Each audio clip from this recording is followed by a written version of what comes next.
You know, we all chase these big, life-changing results, right? We think that to get them, we need to make these massive, earth-shattering changes.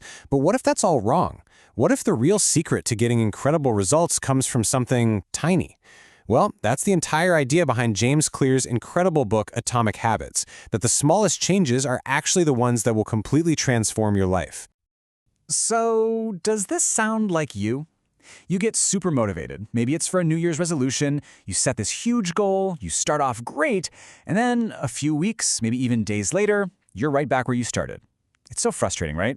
But here's the thing, the problem probably isn't you or your motivation, it's your system. Okay, look at this number.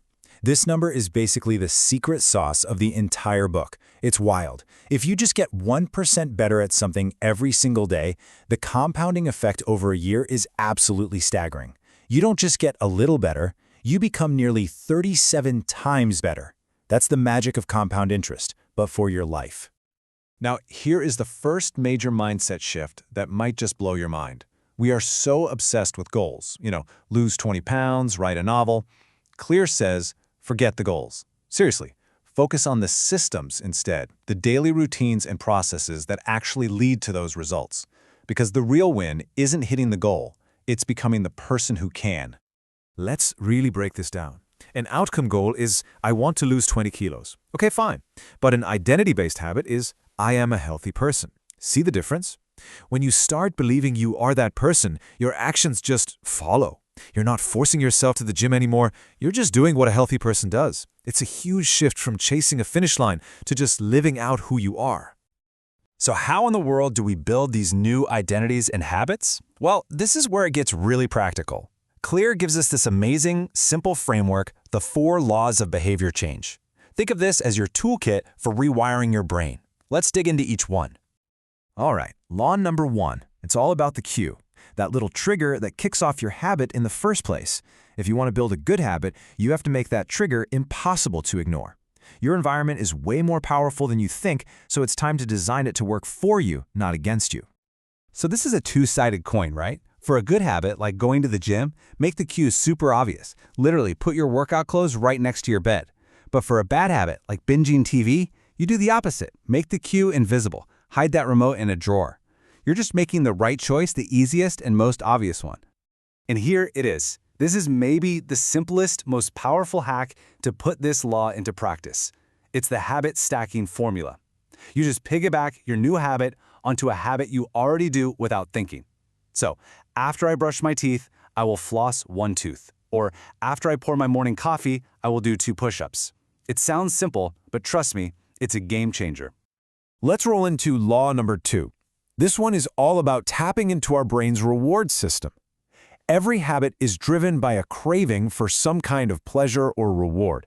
So the more attractive, the more desirable a habit feels, the more likely we are to actually do it. We have to make the good habits feel like a treat. A really cool way to do this is something called temptation bundling. You pair something you want to do with something you need to do. For example, you only let yourself watch your favorite Netflix show while you're on the treadmill. Another huge one is joining a group where the habits you want is just normal. Suddenly, that behavior becomes way more attractive because it's what your tribe does. Law number 3 is so powerful because it's just honest about human nature. We are all programmed to take the path of least resistance. We're wired for convenience. So the easier you can make a good habit, the more likely you are to stick with it, especially on those days where you have zero motivation. And this brings us to the absolutely brilliant 2-minute rule. Here's how it works.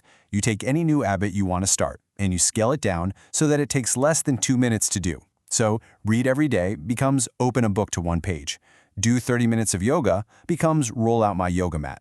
The point isn't to get the result right away. The point is to master the art of just showing up.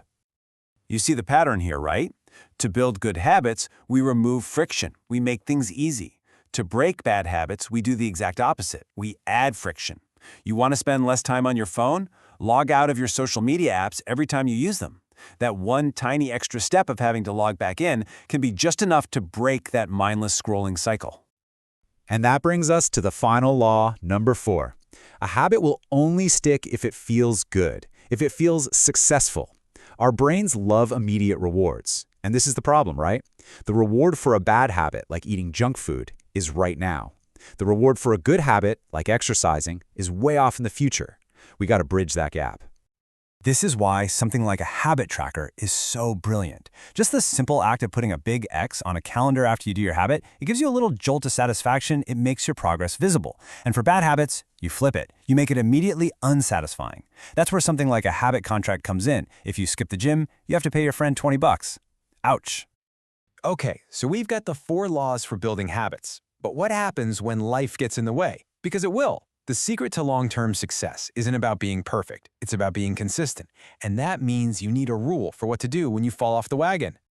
And here is the #1 rule for that. Never miss twice. It's such a powerful idea.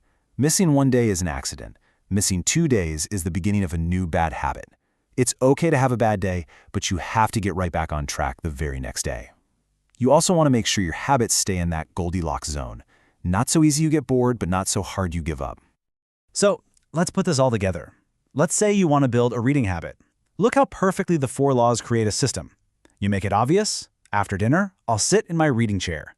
You make it attractive. I'll sip my favorite tea while I read. You make it easy. I just have to open the book to 1 page. And you make it satisfying. I get to put that X on my calendar. See? It's a complete, foolproof system.